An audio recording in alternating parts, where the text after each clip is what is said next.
Cheers. Cheers to y'all. Today we are drinking Black Girl Magic Rosé, and Okay. I'm not a fan of that one. It's not bad.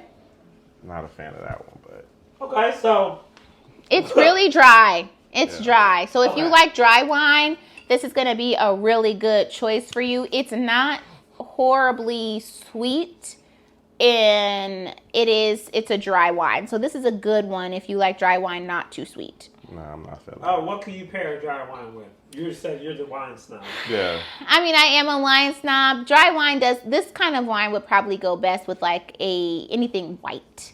So if you're thinking about like an Alfredo or something like that, this is probably going to be really good for that. Or a dessert wine if you don't like terribly sweet wine. So like Moscato is going to go great with, some more fried foods issues, things like that. But if you want a good end of dinner wine that's not too sweet and you like a dry wine, you're going to really like the Black Girl Magic Rosé. So give it a shot if that's your thing.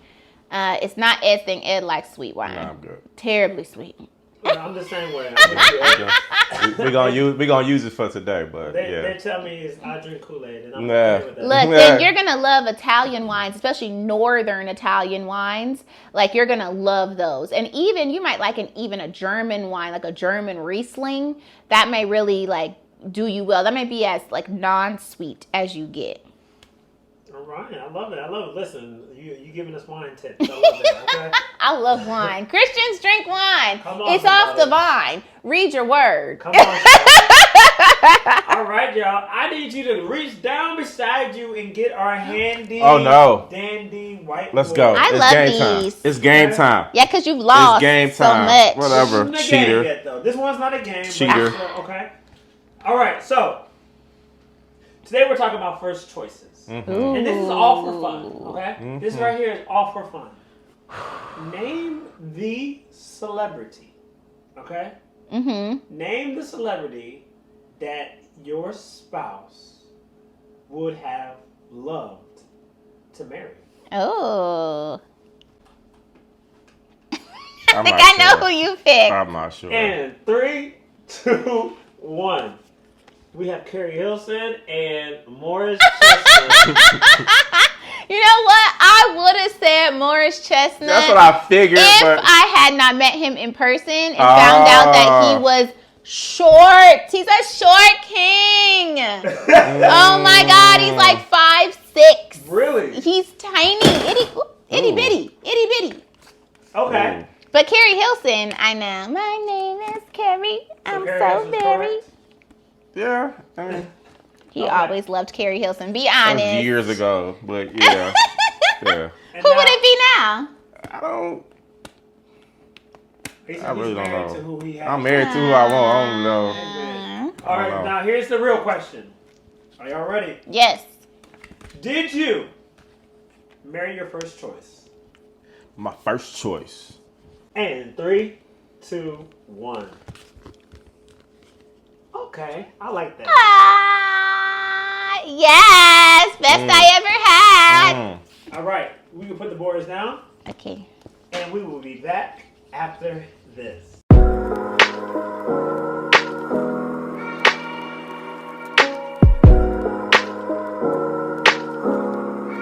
All right, we are back, and we're talking about did you marry your first choice? So Man. obviously, in the whiteboard segment for the day, that you all both said that you did marry your first choice. Yeah. Talk to me about that. So you just knew from I go. the moment that you met her and the moment that you met him, you knew that was your husband and you No. knew that was your wife? No, I'll go. No. I would say when we talk about first choice, we talk about this is the woman that I wanted to marry out of everybody that I've ever known. So I met Theresa in college, and I was starting, and so I didn't really understand what relationships were, and she was always just speaking life into me. I grew up south side of Chicago. The type of women that I messed with were more aggressive, more rigid. They show love by kind of being rough with you, cursing you out, talking crap about you. I had a couple women that were like, you don't love me unless you hit me. And so I didn't feel comfortable with that. Don't hit me. Some women wanted to be like choked, stuff like that. That's how I grew up. And so when I met Theresa, she was somebody who really spoke life, was like, you know what, you can do this. Like, I believe in you. You can really be what you say you're going to be. Like what are your dreams? I think you can accomplish your dreams. And I was like, why you never get upset? I want to see you up. Like, and so I've been so conditioned to say like, oh, you never yell at me. You never curse me out. You never want to try to fight me. And so toxic. When we, kind of, separated, after college, she was the standard for every other woman that I messed with after her. And so me just subconsciously, I was always searching for Theresa in every relationship that I was in. And so even though we remained friends and everything like that, I was like, when I got to the point where I wanted to get married years later, I was like, God, I just want a woman like Theresa. Like those qualities, those type of things, how she spoke life, how I think that we were on the same team. And I think somebody that I can build with towards the future. And instead of getting somebody like Theresa, I wound up getting Theresa. Oh, I don't sweet. I mean, for me, it was very much so the opposite, right? Because Ed was so traumatized by all these women that he had been with and his environment that he grew up with, that I had to go to therapy after we broke up, because he was so aggressive with his tone and so nasty and would say such horrible things to me. And I mean, all of those things are like giant waving red flags of, people that you should not surround yourself with. But over time, we stayed friends for a long time. And I watched his progression. I watched him grow. I watched him, get into relationships, get out of relationships. I watched his relationship with God really grow and find out who he was, and going to therapy and doing the work. And after, all of that, that is when I was really like, okay, this is a person I could marry. Now, truth be told, when I first met him, no, I did not think we were going to marry him. My intentions for being with Ed was to sleep with Ed, because everybody said that he had the best dick on campus. So I was like, I am going to get this before he leaves. So that was my intention when I met Ed. But over time, I got to know him, a very sweet soul, a very exhausted man. And for me, what I saw in him was that he had the ability to be great. But I don't know if anybody had ever spoke to his greatness. I don't know if anybody had ever, breathed life into his greatness. And so for me, that was just like my role for him, was to make sure he knew he had the capacity to be great. Now, I didn't take that assignment as a clearance to be married to him. I just took it as a way, like, this is what I'm supposed to do for him, and this is my season in his life. After that, as I saw him grow and get better, I was like, wow, he could potentially be a good husband to someone. Wasn't necessarily for me, but to someone. And as even over time, as I saw him get better and better and better and grow and grow and grow. And at this time, I was still dating other people. I was still having my good time. I went through my savage season. And even after all of that, when he really came around and was like, I really want to be with you, and you're the only person that I want to be with in my life, I still had to pray about it and make sure this was really the person that I was supposed to be with. And I knew early on that I did love him, but to be his wife was a whole nother feat, because I already knew some of the things that he battled with, and I needed to make sure that I was strong enough to deal with those issues. So that's it for me. Question. Yes. Do you think that some people miss their person because they keep too many options open. Mm-hmm. For sure. I think that a lot of times people miss their person. I've heard from a lot of men that they felt like they missed their person because they had so many options. And they were just like, oh, maybe it's her, maybe it's her. And then they later realized that the person that they really, really loved, they messed over so bad they didn't want nothing to do with them. So, But for women, I do feel like some women knew that they missed their person. And I think some women were so afraid to get out there that they didn't just miss their person. They missed all the life lessons that come along with rolling with different people. So they've just missed a lot by being afraid. Make sure you like, comment, and subscribe, and hit that notification bell so you'll know every time that we upload. I would say yes. The worst time I felt in my life is when I felt I missed my person. I knew Theresa was my person. And I know I was playing games, I wasn't ready. But, you know, when Theresa got married to somebody else, she got married the same day as the funeral of one of my closest friends that got killed. So it was a very... It's not intentional. It wasn't intentional, but it was just that happened. And so it was one of the like kind of worst. I was like, dang, I missed my person. My person got married to somebody else. And then I was dealing with the all type of emotions from when my closest friend got killed. And so I know like a lot of people don't get a second chance with their person. You know, when I talk to men, you know who your person was. Like a lot of times you know who your person was. And sometimes, you know, it's for whatever reason it doesn't work out, but you regret it. I know people that regret. And they can say what they want. They wind up meeting somebody new, but subconsciously have to deal with not comparing that new person to that person that they wanted to marry. And I'll be 100% honest. Whenever I was talking to Ed, I would always say like, oh, we're going to be an old couple. Like we're going to be holding hands in a rocking chair because it's going to take you that long to realize that I was your person. And so when I got married the first time, a little bit due to church pressure and purity culture, I knew that person was not my first choice, but it was a safe choice, especially after I had been through so much hurt with Ed, that person was a safe choice for me. And it didn't work out because that person was not my first choice.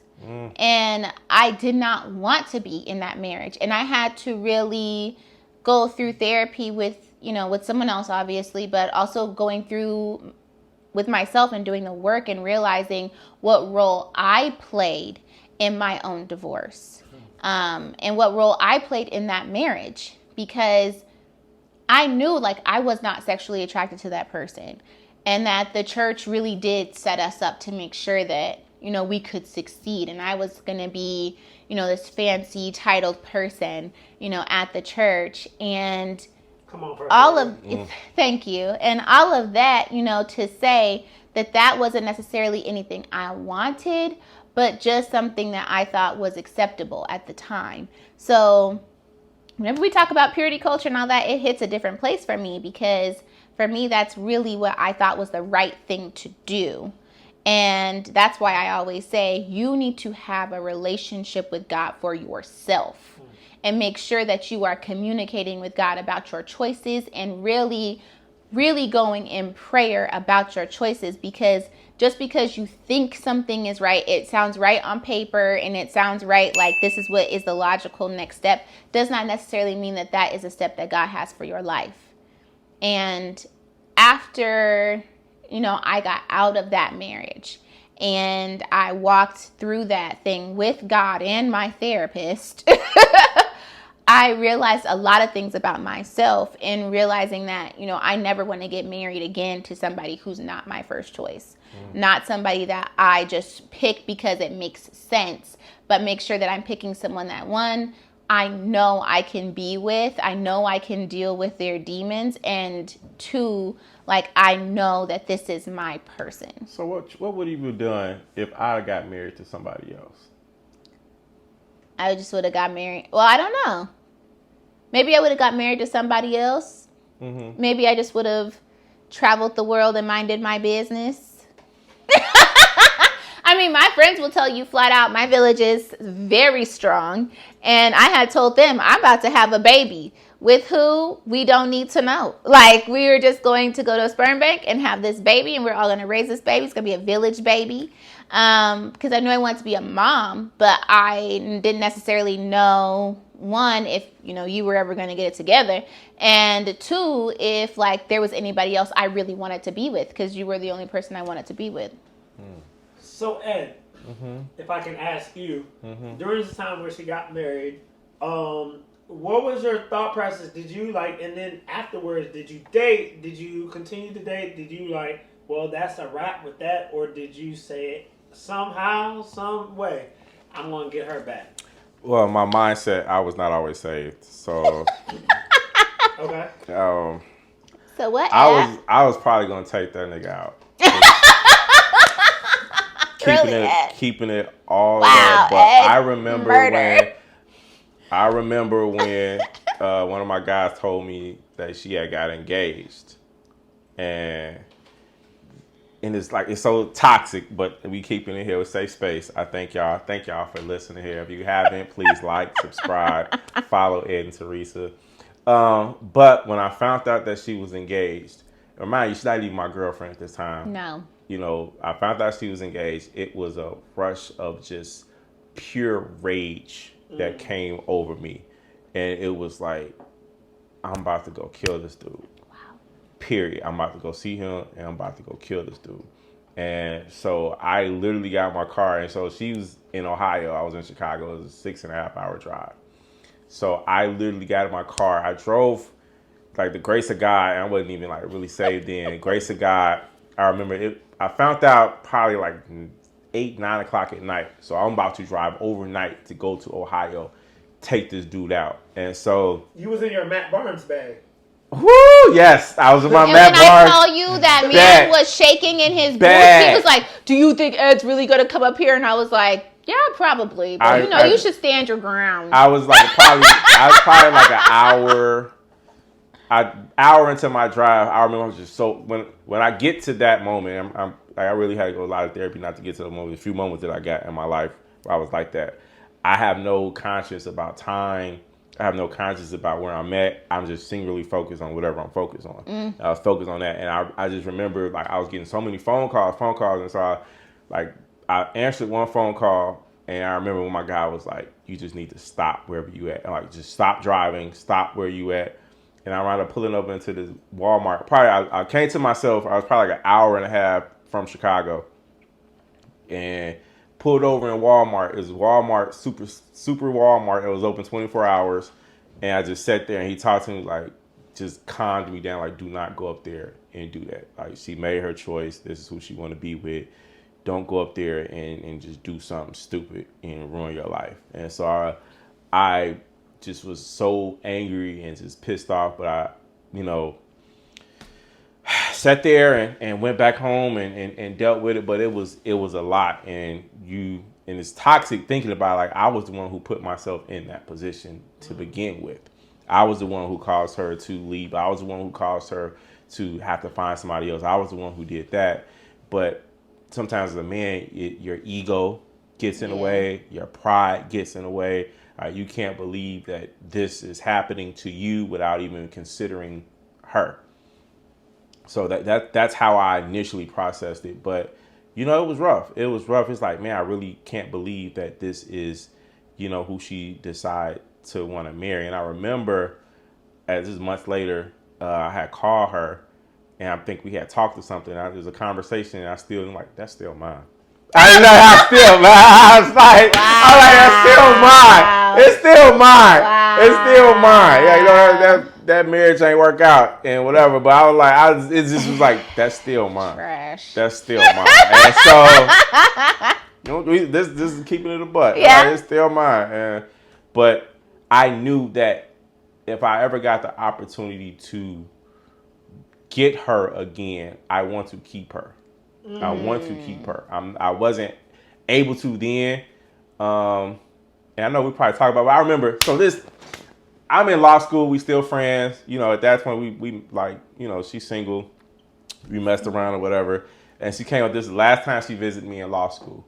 And I remember, you know, I was like, man, I really want to be with you. Whatever. She's like, you're not ready for me. You're like, you ready?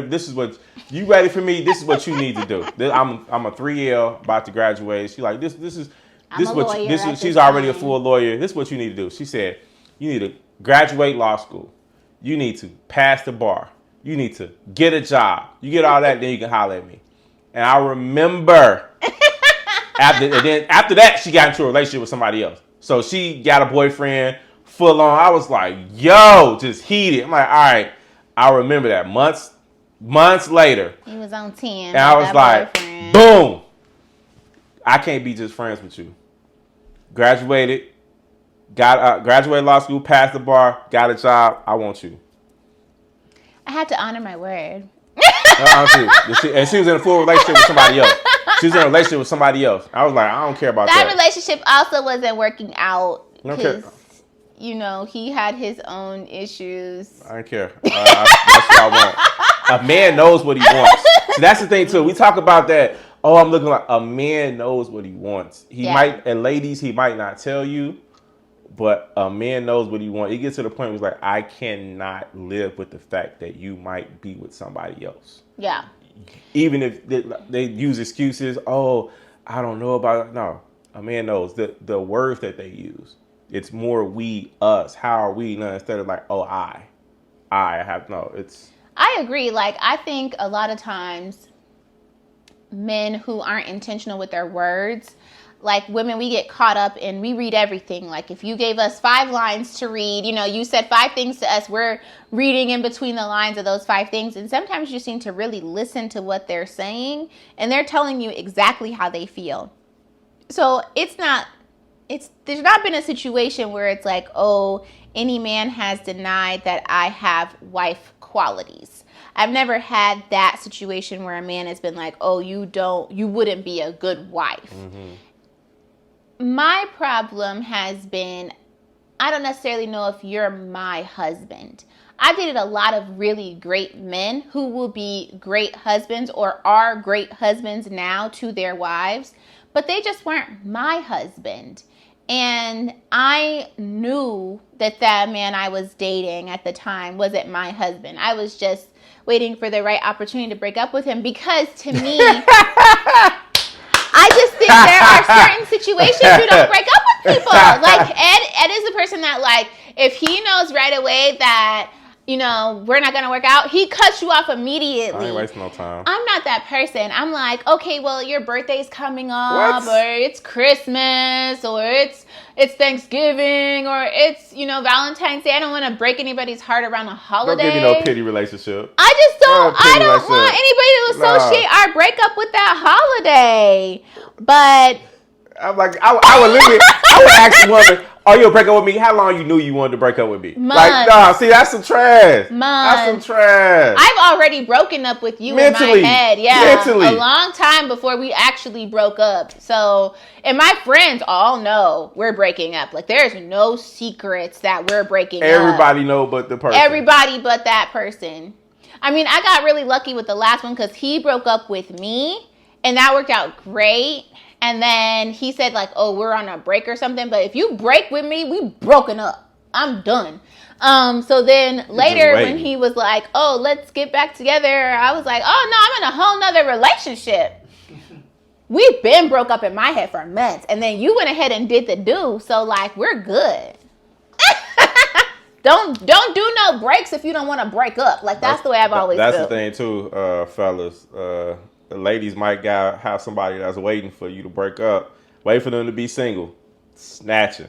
Every time. Snatching. Every time. So like, I will always say like, do not do a break unless you want to break up. Because at the end of the day, you know, that might be my out I was looking for anyway. That gotta. One more question before we end for the day. Yeah. Just real quick, I want to talk about the list. The list. Yes, Oh, that list that people do. What list? Yeah. Everybody has a list. You gotta All make the this qualities. much money. You gotta be this tall. You gotta have this and that. Do you think that the list keeps people single? Yeah. You gotta talk about that. I ain't really Some have no women list. have lists of like 100 things that they want from their spouse or their future spouse. I mean, I'll be 100. I had no list. I've dated all kinds of men. I've dated. But did you have standards?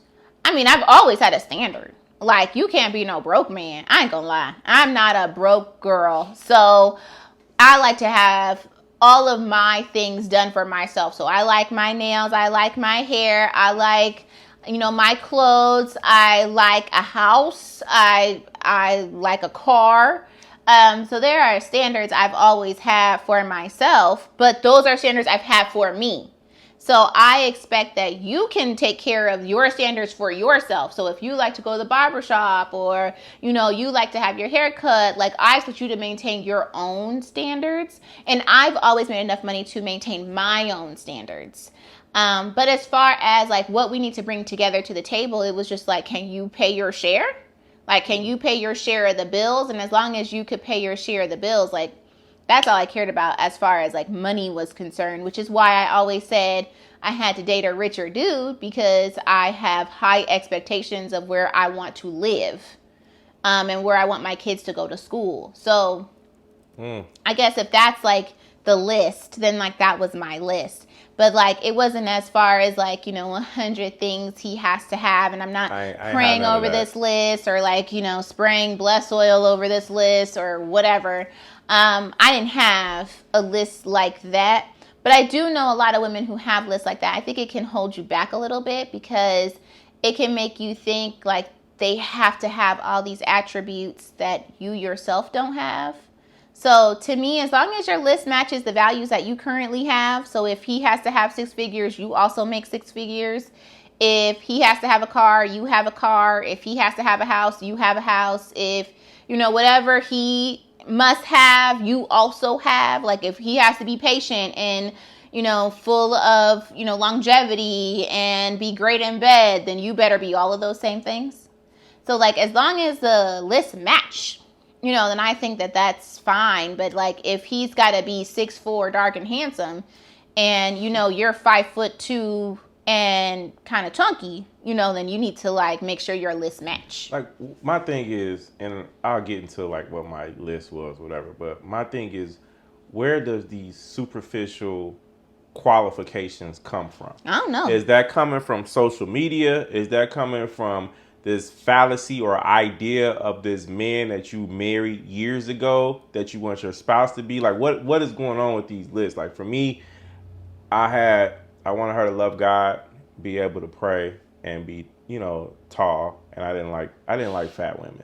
So that's pretty much like at that base level we can work with everything. I didn't like fat women. It's not nothing to it. That's just my thing. I feel preference. Just my preference. It was just that's my thing. I didn't feel sexually attracted to that, but it doesn't mean there's nothing wrong. I know a lot of people that like bigger women. It just wasn't for me, but that's it. When I started to date with intention, when I was saying I really want to get married, it was just all type of stuff that was just easily cut off. Like I had women that were into Scientology, women into Hinduism. I'm like, nah, that ain't working. That's not for me. You go who you need to go with, but it comes to, she got to look a certain way. She got to do this certain type of job. She got to be this type. Like, no, like, it's not, like, where are these thoughts for a wife coming from? Yeah. And so you got to ask yourself, when you go through these lists, and there's nothing wrong with having standards, but when you go through these lists, like, I agree that you should be able to bring that stuff to the table as well, but